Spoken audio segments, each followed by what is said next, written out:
আসসালামু আলাইকুম ওয়া রাহমাতুল্লাহি ওয়া বারাকাতুহু। বিসমিল্লাহি ওয়াল হামদুলিল্লাহি ওয়াস সালাতু ওয়াস সালামু আলা রাসূলিল্লাহ ওয়া আলা আলিহি ওয়া আসহাবিহি ওয়া মান ওয়ালা ওয়া বা'দ। ফাকাদ ক্বালা আল্লাহু তাআলা ফিত তানসিলিল আজিজ ওয়া ফুরকানিহিল কাদীম। আউযু বিল্লাহি মিনাশ শাইতানির রাজীম। বিসমিল্লাহির রহমানির রহিম। ইয়া আইয়ুহাল্লাযীনা আমানু কু আনফুসাকুম ওয়া আহলিকুম নারা। সাদাকাল্লাহুল আযীম। وقال رسول الله صلى الله عليه وسلم كلكم راع وكلكم مسؤول عن رعيته أو كما قال عليه الصلاة والتسليم। সুপ্রিয় দর্শক শ্রোতা, কাছে দূরে বিশ্ব জুড়ে যে যেখান থেকে আমাদেরকে দেখছেন, আপনাদের সকলকে আন্তরিক প্রীতি, শুভেচ্ছা ও স্বাগত জানিয়ে শুরু করছি আপনাদের প্রিয় চ্যানেল বাংলা ভিশনের প্রিয় অনুষ্ঠান প্রাত্যহিক জীবনে ইসলাম, জিজ্ঞাসা ও জবাব। আর বরাবরের মতো আপনাদের সাথে রয়েছে আমি নাজির মাহমুদ। প্রিয় দর্শক, আপনিও চাইলে আমাদের অনুষ্ঠানে সরাসরি অংশগ্রহণ করতে পারেন। সেজন্য আমাদের এস কলেজে নাম্বার আছে, সেখানে আপনাকে ফোন করতে হবে। দর্শক, আপনারা অবগত আছেন যে প্রতি বৃহস্পতিবার ঠিক এই সময় আমরা আপনাদের সামনে উপস্থিত হই, সমসাময়িক, গুরুত্বপূর্ণ এবং জীবন ঘনিষ্ঠ কোনো বিষয় নিয়ে আলোচনা করি এবং আপনাদের প্রশ্নের জবাব দিয়ে থাকি। আজও আমরা তেমনই একটি গুরুত্বপূর্ণ বিষয় নিয়ে আলোচনা করব, আর তা হলো ধর্মীয় অনুশাসন চর্চায় অধীনস্থদের প্রতি আমাদের দায়িত্ব, কর্তব্য। এই বিষয়গুলো অত্যন্ত জরুরি। আমি শুধু কর্তা হয়ে বসে থাকলাম, অথচ আমাদের অধীনস্থ যারা আছে তারা কি করছে, তারা কি আসলে ভালো কাজ করছে, জান্নাতে যাওয়ার জন্য যে কাজগুলি করা দরকার ছিল, জাহান্নাম থেকে বেঁচে থাকার জন্য যে কাজ দরকার ছিল, এরকম কিছু করছে কিনা, এটা কিন্তু আমাদের প্রত্যেকের দায়িত্ব রয়েছে। এই জন্য বিশ্বনবী সাল্লাল্লাহু আলাইহি ওয়াসাল্লাম বলেন, কুল্লুকুম রাঈন ওয়া কুল্লুকুম মাসউলুন আন রাইয়াতিহি। তোমরা প্রত্যেকে দায়িত্বশীল এবং তোমাদের দায়িত্ব সম্পর্কে কিয়ামতের ময়দানে জিজ্ঞাসা করা হবে। সুতরাং আমাদের দায়িত্ব থেকে যেন আমরা দূরে সরে না যাই, সেই বিষয়ে আমরা আলোচনা করব। এ বিষয়ের উপর আলোচনার জন্য দেশের বরেণ্য দুজন ইসলামী চিন্তাবিদ আমাদের স্টুডিওতে আমন্ত্রিত হয়ে উপস্থিত হয়েছেন। চলুন তাদের সাথে পরিচিত হই। আমার ডানে রয়েছেন আপনাদের সকলের পরিচিত এবং বিশিষ্ট ইসলামী চিন্তাবিদ, শিক্ষাবিদ, মিডিয়া ব্যক্তিত্ব হযরত মাওলানা কাজী আবু হুরায়রা, সভাপতি বাংলাদেশ জাতীয় ইমাম সমিতি। আসসালামু আলাইকুম। ওয়ালাইকুম আসসালাম ওয়া রাহমাতুল্লাহি ওয়া বারাকাতুহু। আমাদের সাথে আরও রয়েছেন উদীয়মান ইসলামী চিন্তাবিদ এবং বিশিষ্ট গবেষক, ইসলামী চিন্তাবিদ হযরত মাওলানা মুফতি রাশিদুর রহমান, ইমাম ও খতিব, বুয়েট সেন্ট্রাল মসজিদ। আসসালামু আলাইকুম। ওয়ালাইকুম আসসালাম ওয়া রাহমাতুল্লাহি ওয়া বারাকাতুহু। জি আলহামদুলিল্লাহ, কেমন আছেন? আলহামদুলিল্লাহ। আপনাদের উভয়কে স্বাগত। আমি প্রথমে কাজী সাহেবের কাছে আসছি যে আসলে যেমনটি আল্লাহর হাবিব সাল্লাল্লাহু আলাইহি ওয়াসাল্লাম বলেছেন, এবং আমরা যদি দেখি আল্লাহর হাবিব সাল্লাল্লাহু আলাইহি ওয়াসাল্লাম এর একেবারে অন্তিম পর্যায়ে শেষ কথা এটা ছিল, আসসালাত আসসালাত ওয়া মা মালাকাত আইমানুকুম। হ্যাঁ, যে নামাজ নামাজ এবং তোমাদের অধীনস্থদের প্রতি তোমরা সতর্ক দৃষ্টি রাখবে। এবং অধীনস্থদের প্রতি আমাদের দায়িত্ব, কর্তব্য ইসলাম কি বলে, আপনি যদি বলতেন। আলহামদুলিল্লাহ ওয়াসসালাতু ওয়াসসালামু আলা রাসূলিল্লাহ ওয়া বা'দ। অত্যন্ত গুরুত্বপূর্ণ বিষয়। আপনি উপস্থাপনার শুরুতেই যে কোরআনুল কারীমের আয়াত এবং রাসূল করিম সাল্লাল্লাহু আলাইহি ওয়াসাল্লামের হাদিস দিয়ে শুরু করেছেন, এখান থেকেই আসলে আমরা এই আমাদের অধীনস্থদের বা কিরকম আমরা আমাদের সন্তান তৈরি করব, আমাদের নাগরিক ভবিষ্যৎ যারা সব কিছুর দায়িত্বশীল হবে, তাদেরকে কিভাবে তৈরি করব, সেটার ইঙ্গিত রয়েছে। কারণ আমরা যদি আখিরাতে জাহান্নাম থেকে মুক্ত করার মতো যদি একটা জাতি বা সন্তান বা আমাদের পরিবার গঠন করতে চাই, তাহলেই তো জান্নাতি শিক্ষা লাগবে। রাইট। জান্নাতে যাওয়ার যত রকমের উপকরণ এবং যত রকমের শিক্ষা, যত রকমের আদব কায়দা, যত রকমের অনুশীলন, এগুলিই লাগবে। তো সেজন্য আসলে মানব সমাজের এই যে আল্লাহর যেটা অনুমোদিত, অর্থাৎ আল্লাহ তাআলার যেটা পছন্দের দল, সেই দল করতে হলে, সেই দল গড়তে হলে তাহলে পরিবার থেকে গড়তে হবে। এই জন্য আপনার যে আয়াতটা আপনি রেফার করেছেন যে কু আনফুসাকুম ওয়া আহলিকুম নারা, কু আনফুসাকুম ওয়া আহলিকুম নারা, যে নিজেদেরকে বাদ দেওয়া হয়নি। পরিবার তো আমি নিজেও একজন, তো এই জন্য পরিবারের কর্তাকে দিয়ে আল্লাহ তাআলা শুরু করেছেন, তো তুমি এবং জাহান্নাম থেকে বাঁচাও এবং তোমার পরিবারকে বাঁচাও। তাহলে বিরাট একটা দায়িত্ব এসে যাচ্ছে। পরিবার যদি নাকি নষ্ট হয়ে যায় অথবা জাহান্নামী হয়ে যায়, দুনিয়াতে নষ্ট খারাপ কাজের দিকে অগ্রসর হয়, মানুষের ক্ষতি করে, মানুষের ইনসাফ প্রতিষ্ঠা না করে জুলুম করে, আবার সমাজের সব কিছু মিলিয়ে সমাজের জন্য সে একটা বোঝা হয়ে দাঁড়ায়, এটা কিন্তু পরিবার প্রধান, তাকে দায়িত্ব নিতে হবে। কারণ তিনি শুরুতে যে তালিম তারবিয়াত দেওয়ার দরকার ছিল সেটা দেননি। আল্লাহ রসুল যেভাবে শিখিয়েছেন পরিবার গঠনের জন্য, সেই পরিবার গঠনের তিনি সেভাবে দায়িত্ব পালন করেননি। এই জন্যই এই পরিবারের সন্তান আপনার নষ্ট হয়ে গিয়েছে। আজকে দেখা যায় পিতা মাতা তারা অনেক ফরজগার মানুষ, অনেক তাদের সমাজে বেশ নামধাম আছে, কিন্তু তাদের সন্তানগুলো একবারে অজান্তে অনায়াসে নষ্ট হয়ে যাচ্ছে।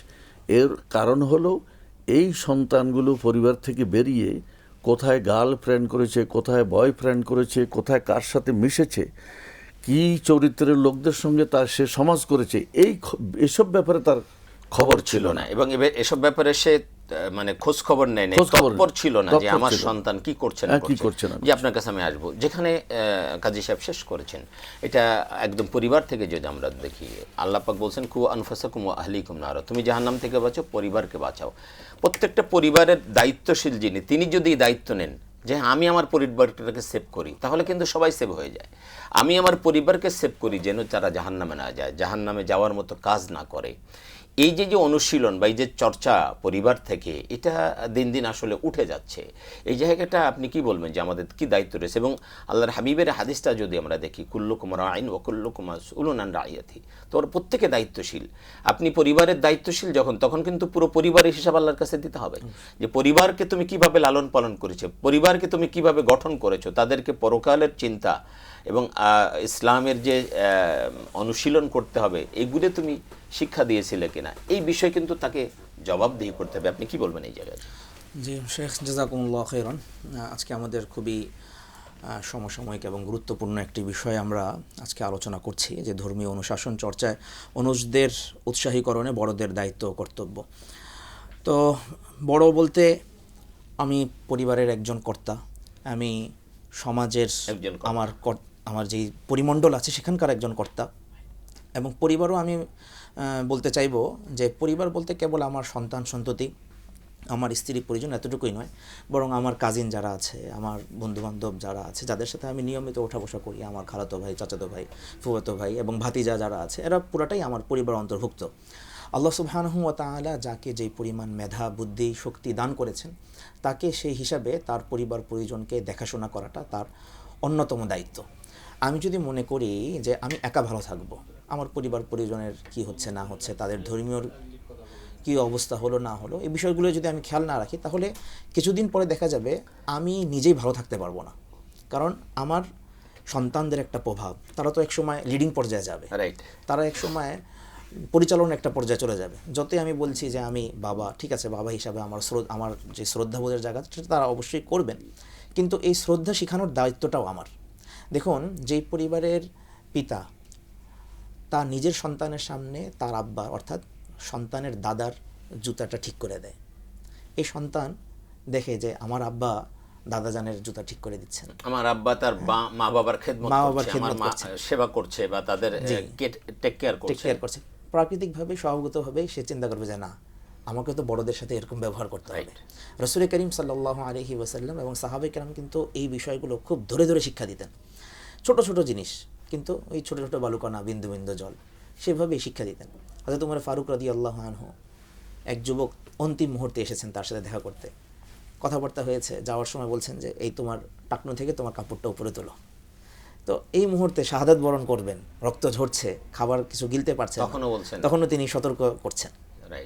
তো এটা আমাদের প্রতিটা মুহূর্তের অন্যতম দায়িত্ব, যে আমার সন্তান সন্ততি, আমার স্ত্রী পরিজন, এমনকি আমার আমি বলবো যে আমার সন্তান সন্ততিরা কাদের সাথে মিশে, প্রথমে আমার সন্তান সন্ততি কিন্তু আমার কাজিনদের সাথে, তাদের সন্তানদের সাথে, এদের সাথে মেলামেশা করে, তো তাদের বিষয়গুলো আমাদের খেয়াল করতে হবে, প্রতিবেশীদের যারা আছে, তো এদেরকে নিয়ে বিভিন্নভাবে আমরা কার্যক্রম চালাতে পারি। যেমন তাদেরকে গল্পের ছলে আমরা বড়দের কিছু কাহিনী শোনালাম যে বড়রা এরকম ছিলেন, আবার কোনো কোনো সময় ভালো মানুষদের সোহবতে নিয়ে গেলাম, ঘুরতে নিয়ে গেলাম, একটা পিকনিকে নিয়ে গেলাম, পিকনিকের মধ্যে আরও কিছু ভালো মানুষদের সাথে আমি তাদেরকে সঙ্গ দিলাম, দেখা যাবে যে চমৎকার একটা ঘোরাঘুরির মধ্যে বন্ধুবান্ধবদের সাথে ওঠা বসার মধ্যে একটা শিক্ষা হয়ে যাবে।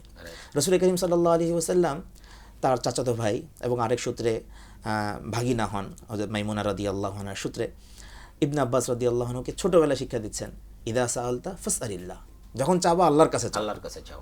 এত ছোট মানুষ, উনি আকীদার এটা কি বুঝেন, কিন্তু তাকে শিক্ষা দিচ্ছেন যে যখন চাবা আল্লাহর কাছে কিছু চাও। চাইতে হবে আল্লাহর কাছে, সবার আগে আল্লাহর কাছে চাও। আল্লাহর কাছে চাও। হযরত হুসাইন রাদিয়াল্লাহু আনহু, হাসান রাদিয়াল্লাহু আনহু নাতি, বিখ্যাত ফাতেমা রাদিয়াল্লাহু আনহার ঘরে, আলী রাদিয়াল্লাহু আনহুর ঘরে। তো তারা একবার ঘরে ঢুকেছেন, একটা খেজুর আছে, ওইটা মুখে দিতে নিচ্ছেন। তো রাসূল করিম সাল্লাল্লাহু আলাইহি ওয়াসাল্লাম এই জলদি ইয়া করো, এটা সদকার খেজুর হতে পারে, আমাদের জন্য, আমাদের নবী পরিবারের জন্য তো সদকা খাওয়া জায়েজ নাই, হারাম, এটা মুখ থেকে এটা জলদি বের করো। এই ছোট ছোট বিষয়গুলো বাচ্চাদেরকে ধরিয়ে দিচ্ছি।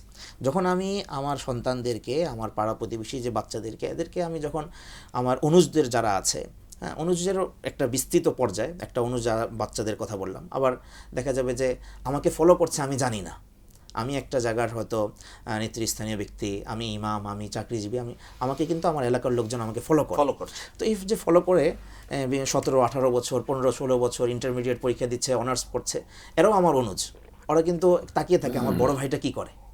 হলের ক্ষেত্রে আমরা বলি যে ইউনিভার্সিটির যে হলগুলো আছে, এখানে যখন আমরা দেখি যে বড় ভাইরা তাদের ছোট ভাইদেরকে সুন্দর করে আপ্যায়ন করে উঠাচ্ছে, হ্যাঁ, কোনো রকমের তাদের সাথে খারাপ ব্যবহার হচ্ছে না, খারাপ আচরণ করছে না, সুন্দর করে ইয়া করছে, যখন ভর্তি হচ্ছে এক একটা জিনিস দিয়ে দিচ্ছে, সিট ছেড়ে দিচ্ছে যে তুমি আমার সিটে এসো।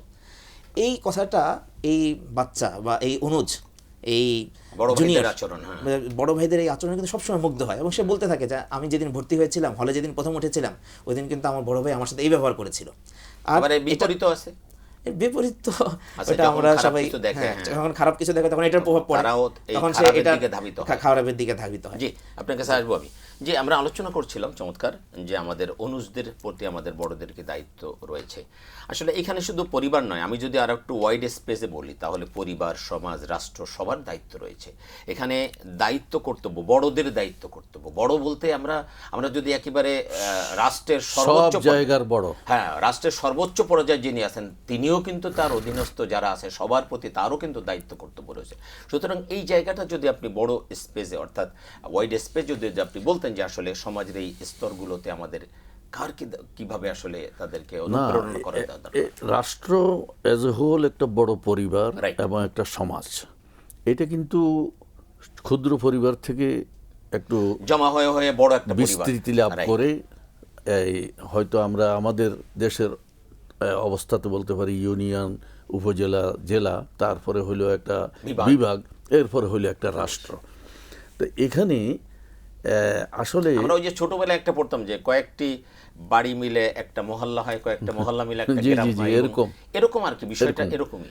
তো একটা প্রবাদ আছে বাংলা, একেবারে বাংলা প্রবাদ, যে মাছের পছন্দরে মাথা থেকে।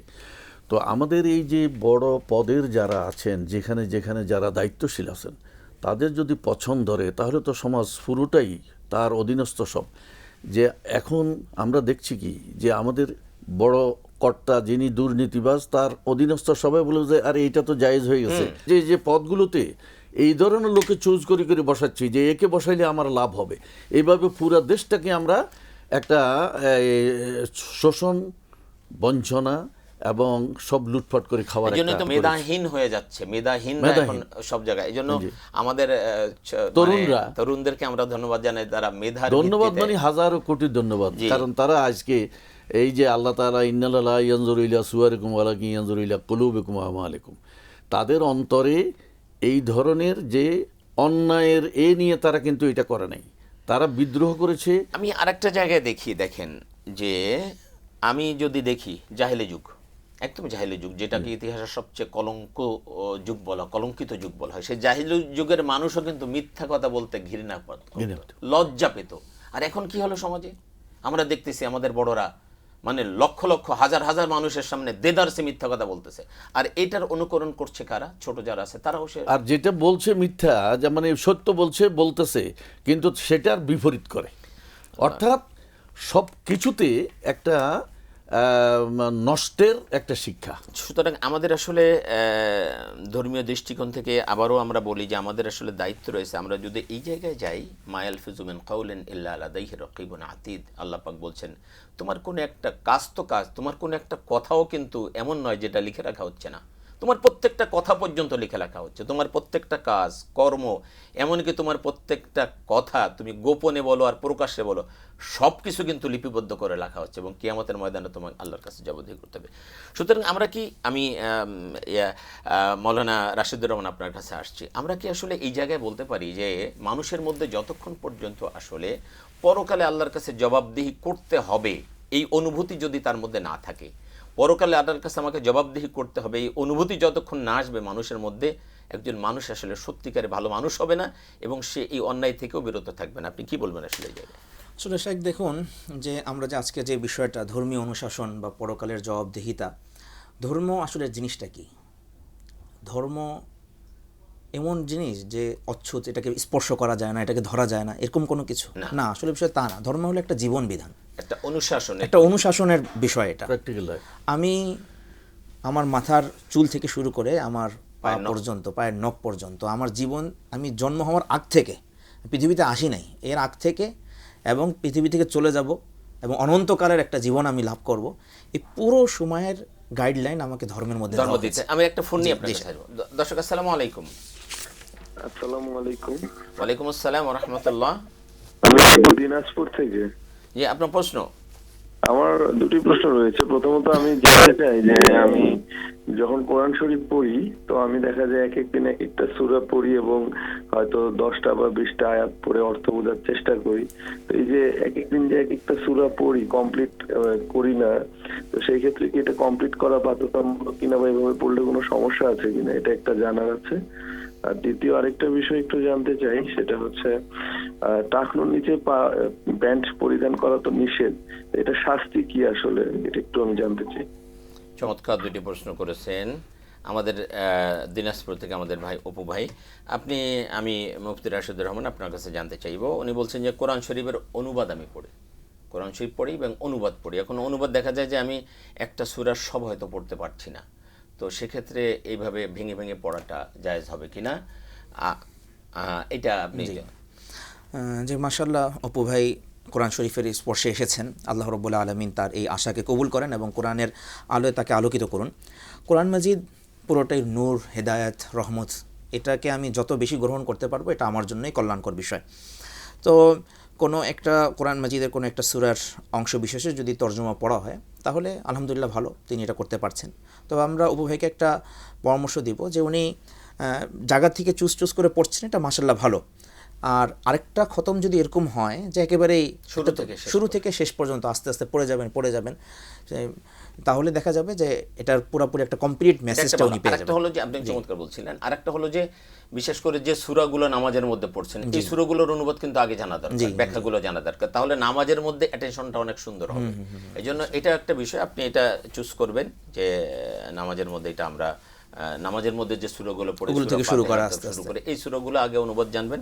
এবং এটা নিষেধ নাই, আপনি যে একটা সূরা, আপনি সূরা বাকারা মনে করেন বিশাল একটা সূরা, আপনি একসাথে বসে পড়তে পারবেন না, এটা তো ভেঙে ভেঙে রুকু রুকু রুকু রুকু করে যদি পড়েন, অর্থাৎ এক একটা মাজমুন আছে বলে, যেটা এক একটা বিষয় আছে, সে বিষয়টা আপনি যদি শেষ করেন তাহলে সম্ভব হবে, সেটা ভালো হবে। জি, তো আরেকটা প্রশ্ন করেছেন, আমি কাজী সাহেবের কাছে আসছি, যে টাকনুর নিচে কাপড় পরা, এটা আমরা জানি যে এটা হারাম এবং এটার জন্য আল্লাহর হাবিব শাস্তির কথা বলে। উনি বলছেন কি ধরনের শাস্তি হবে আসলে টাকনুর নিচে কাপড় পরলে পুরুষের জন্য?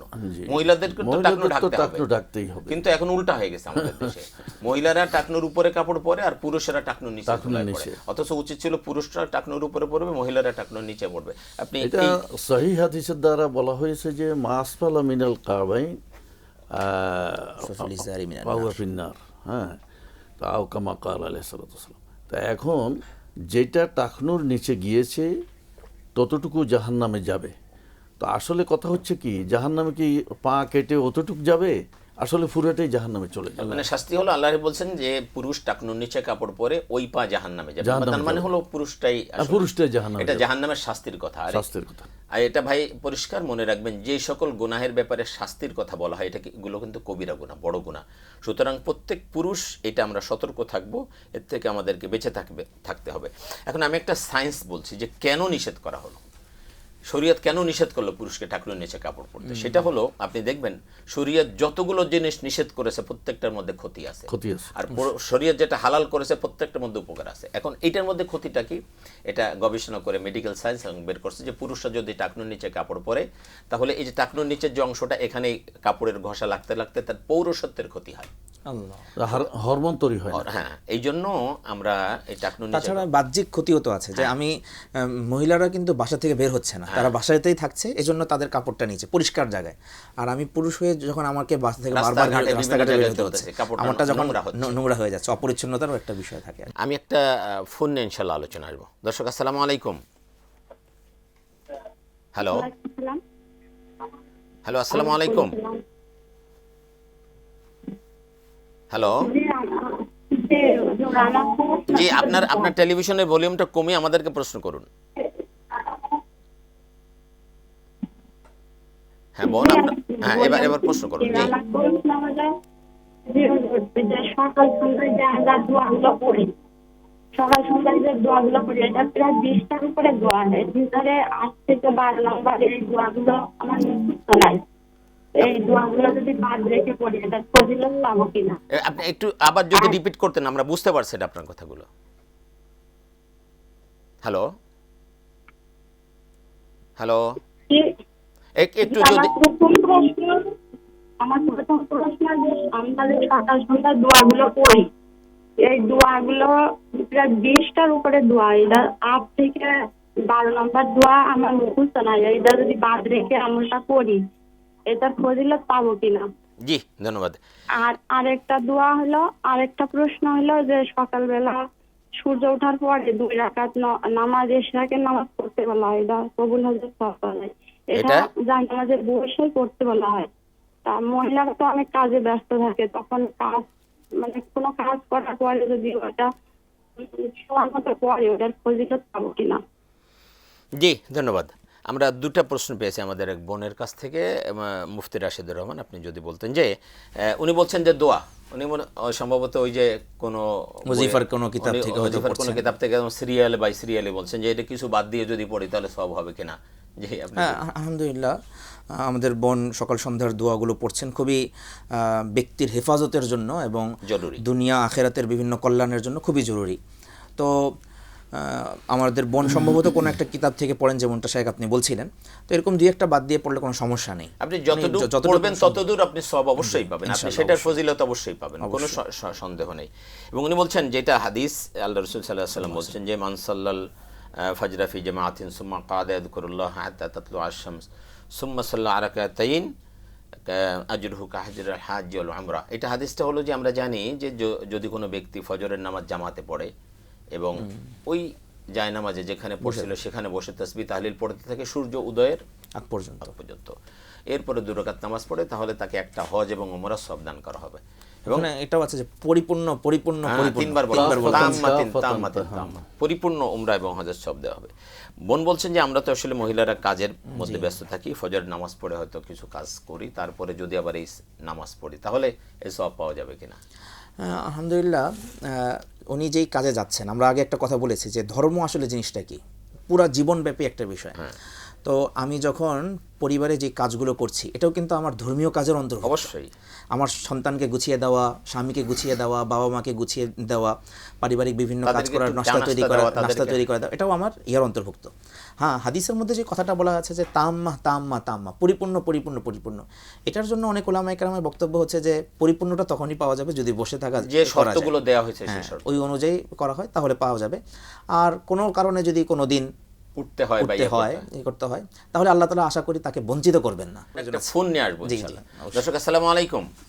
ওয়া আলাইকুম আসসালাম। জি, আপনার? জি সাহেব, আমি আনোয়ার মিজানুর রহমান ঢাকা থেকে বলছি। জি, আনোয়ার মিজানুর রহমান ভাই, আপনার প্রশ্ন? প্রশ্ন? আমার প্রশ্ন, ন্যায়পরায়ণ শাসক এবং জালেম শাসকের কি পরিণতি, তার জন্য কি ধরনের পুরস্কার বা সাজা অপেক্ষা করছে? জি মিজান ভাই, আপনি আমাদের সাথেই থাকুন, ইনশাল্লাহ আমরা জবাব দেব। আমি মৌলানা কাজী আবু হুরায়রা আপনার কাছে আসছি। যে তিনি যেটা বলছেন যে ন্যায়পরায়ণ শাসক, তার পুরস্কার কি, অত্যন্ত অত্যন্ত গুরুত্বপূর্ণ, জালিম শাসকের তার খুবই প্রণোদনযোগ্য একটি প্রশ্ন। জি। এই ন্যায়পরায়ণ শাসকদের জন্যই আল্লাহ তাআলা একটা শামিয়ানা তৈরি করবেন হাসরের ময়দানে। জান্নাত তো পাবেনই, জান্নাতে যাওয়ার আগেই তাদেরকে রিসিপশন দেওয়ার জন্য তাদের জন্য হাউজে কাউসারের পানি এবং ওই যে লা জিল্লা ইল্লা জিল্লুল্লাহ, মানে আরশের নিচে 7 ব্যক্তি স্থান পাবে। হ্যাঁ, তার মধ্যে 7 ব্যক্তির মধ্যে প্রথম হলো ন্যায় বিচারক, ন্যায়পরায়ণ শাসক। আর মানে যেদিন কোনো আল্লাহর এই ছায়া ব্যতীত কোনো ছায়া থাকবে না, মানুষ সূর্যের তাপে মাথার কিলু টকবক করে নড়তে থাকবে, সেই সময় আল্লাহ পাক তাদেরকে ছায়া দিবেন আরশের নিচে। এবং শুধু সেটা নয়, জান্নাতে তারা নবিয়িন, সিদ্দিকিন, শুহাদাদের একেবারে পাশাপাশি সাথে থাকবেন। এটা হলো ন্যায়পরায়ণ তাদের প্রতিদান। জালেম তো আপনার তাদের হাসর হবে আপনার ফেরাউন, হামান, নমরুদ, এদের সঙ্গে তাদের হাসর হবে। ওদের যে পরিণতি, এদেরও সেই পরিণতি হবে। এখন যদি সে ইমানদার হয়ও, যদি ভিতরে ইমান থাকে, তাহলে সেটা তার মেয়াদ সুদীর্ঘ মেয়াদি, আর তার মধ্যে যদি কুফরি থেকে যায় ওই তার জুলুমের মধ্যে, তাহলে হয়তো সে ইমান হারা হয়ে মারা যেতে পারে। তো ইমান হারা হয়ে মারা গেলে তো সে চির জাহান্নামী হয়ে গেল। এখন এই সম্ভাবনা না থাকার জন্য সে যদি ইমান লালনও করে, তাহলে কিন্তু ওই তাকে শাস্তি ভোগ করতে হবে, অবশ্যই তাকে জাহান্নামে যেতে হবে। আর এদের মধ্যে মোনাফেক হলো বেশি, আর মোনাফেকদের শাস্তি তো ইন্নাল মুনাফিকিনা ফিদ দারকিল আসফালি মিনান নার, যে সর্বনিম্ন মোনাফেকদের। তো এই জালেমদের মধ্যে অধিকাংশ মোনাফেক আছে, অধিকাংশ অত্যাচারী আছে।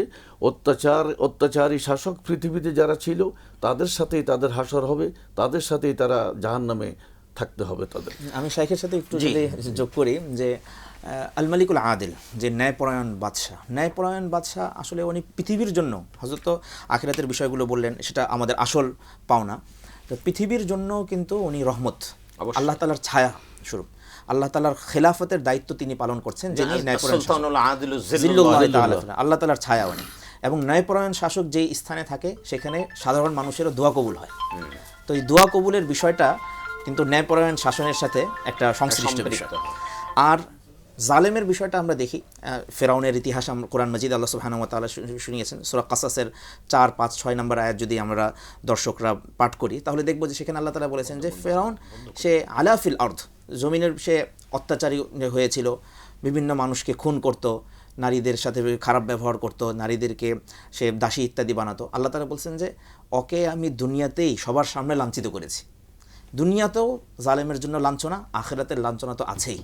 সেটার কোনো শেষ নেই। আমরা যদি পৃথিবীর ইতিহাস দেখি, তাহলে আমরা দেখব যারা এরকম স্বৈরাচারী ছিল, যারা এরকম জালিম ছিল, তাদের জনগণের উপর তাদের পরিণতি কিন্তু এরকমই হয়েছে। আল্লাহ পাক তাদেরকে সম্মানের সাথে কখনো দুনিয়া থেকে তারা যেতে পারেনি, তারা বেইজ্জতি হয়েছে। আমাদের বড় একটা কথা বলেন যে দুনিয়াটা হলো একটা বলের মতন, আমি বলটা মারলে সেই বলটা আমার দিকে ফেরত আসবে। টেনিস বল মারছি, আমার ফেরত আসবে। দুনিয়াতে আমি যে ব্যবহারই করব, হয় এটা আজকে না হয় কালকে, এটা আমার ফেরত পেতেই হবে। আজকে আমি আমার অধীনস্থদের সাথে ভালো ব্যবহার করি, আজকে আমরা মূল টপিকে যদি আমরা আসি। এখন আমরা শুধু এটা না যে আমি পরিবারের প্রধান, যিনি একটা কোম্পানির প্রধান আছেন বা অধীনস্থ যারা আছে, তাদের প্রতি দায়িত্ব রয়েছে। যিনি সরকারি অফিসে আছেন, সচিব আছেন, যিনি বা এই ধরনের যারা আছেন, প্রত্যেক জায়গায় যিনি এটা থানার যিনি দায়িত্বশীল, এরকমভাবে প্রত্যেক জায়গায় যারা দায়িত্বশীল রয়েছেন, তাদের অধীনস্থদের প্রতি তার কি দায়িত্ব রয়েছে, এটা যদি বলতেন। হ্যাঁ, এটা হযরত যে বিষয়টা বলছিলাম আমরা, যে আমাদের উপর থেকে নিয়ে একবার রুট লেভেল পর্যন্ত সব জায়গায় প্রত্যেকেরই দায়িত্ব আছে। প্রথমত আমি নিজে একজন মানুষ হব, আমি একজন মুক্তাদা হব। আল্লাহ তাআলা যে দোয়াটা শিক্ষা দিয়েছেন যে পরিবার পরিজন সম্পর্কে, ওয়াজআলনা লিল মুত্তাকিনা ইমামা, মুত্তাকিনদের জন্য আমাকে অনুসরণীয় ব্যক্তিত্ব বানাও। আমি প্রথমে অনুসরণীয় হব, আগে আমাকে করে দেখাতে হবে। শুধু মুখে বললাম হ্যাঁ এটা করো, হ্যান করো, ত্যান করো, কিন্তু আমার নিজের কোনো খবর নেই, আমি নিজের সময় মতন অফিসে আসছি না, আমি নিজে একটা কথা বলছি, দুর্নীতি করছি, তাহলে আমার অধীনস্থরা অটোমেটিকভাবে এই কাজগুলি করবে। কিন্তু আমি যদি করে দেখাই দিই, দেখো আমি এভাবে চলছি, তাহলে বালিশ চুরি, বালিশ এত টাকা দিয়ে কিনা, পর্দা চুরি, পর্দা এত টাকা দিয়ে কিনা, এগুলো কোনো কিছুই সমাজের মধ্যে থাকবে না। তো এরকমভাবে আমরা রসুল করিম সাল্লাল্লাহু আলাইহি ওয়াসাল্লামের ক্ষেত্রে দেখি, আল্লাহ রসুল সাল্লাল্লাহু আলাইহি ওয়াসাল্লাম যেভাবে বলেছেন সেভাবে সবার আগে তিনি করে দেখিয়েছেন যে আসলে এটা এভাবে করো, এভাবে দেখো, আমাকে দেখো। সাহাবা কেরাম রিজওয়ানুল্লাহ আলাইহিম আজমাইনকে অজুর মাসলাটাই আমরা ধরি। রাসূলুল্লাহ সাল্লাল্লাহু আলাইহি ওয়াসাল্লাম সাহাবীদেরকে জিজ্ঞেস করা হয়েছে, উসমান রাদিয়াল্লাহু আনহুকে জিজ্ঞেস করা হয়েছে যে আল্লাহ রাসূল সাল্লাল্লাহু আলাইহি ওয়াসাল্লাম অজু করতেন কীভাবে? তো উনি বলছেন যে আসো আমার সাথে, আসো আমার সাথে, আমি তোমাকে দেখাই দেই যে কীভাবে অজু করতে হবে। তো তিনি সুন্দর করে অজু করে দেখে দিয়েছেন যে এইভাবে করে তুমি অজু করতে থাকো। তো এইভাবে রাসূল করিম সাল্লাল্লাহু আলাইহি ওয়াসাল্লাম দায়িত্ববোধ শিখিয়েছেন। দায়িত্ববোধ, তোমাকে এখানে জিজ্ঞেস করা হতে পারে, ওখানে তোমাকে জিজ্ঞেস করা হতে পারে। বারবার হযরত উমর ফারুক রাদিয়াল্লাহু আনহু এর ঘটনাটা একটা ঘটনা খুবই পরিধানযোগ্য আমি বলবো। উমর রাদিয়াল্লাহু আনহু একজন ন্যায়পরায়ণ শাসক ছিলেন।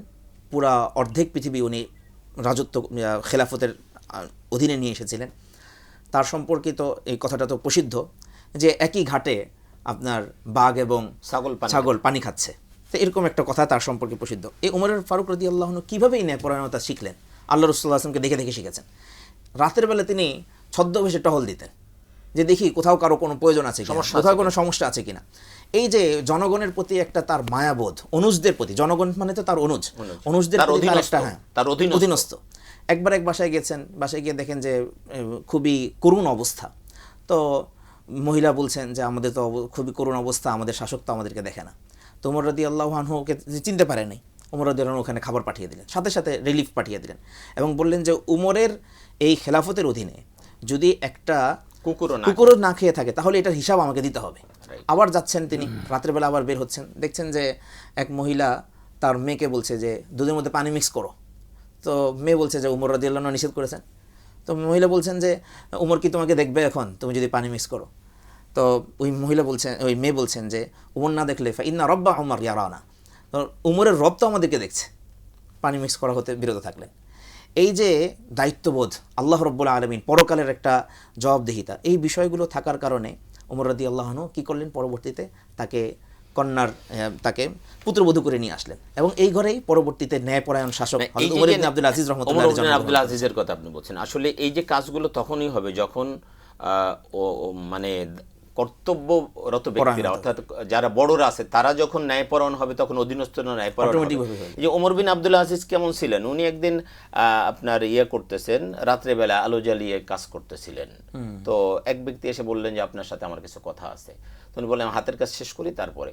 তো উনি হাতের কাজ শেষ করে বললেন যে ঠিক আছে এবার বলো। তো কথা বলার আগে বললেন তুমি যে আমার সাথে কথা বলবে এটা কি রাষ্ট্রীয় কোনো কথা, সামাজিক কোনো কথা, না তোমার ব্যক্তিগত কথা? বললে যে আমার ব্যক্তিগত কথা। তো উনি আলোটা নিভিয়ে দিয়ে তারপর বললেন কথা বলো। এই কথা বলা শুরু করলেন। কথা শেষে উনি বললেন যে আমিরুল মুমিনিন, আমি একটা জিনিস বুঝলাম, হয়তো আলো জ্বালিয়ে কাজ করতেছিলেন, কিন্তু আমি যখন কথা শুরু করলাম আপনি আলোটা নিভিয়ে দিলেন কেন?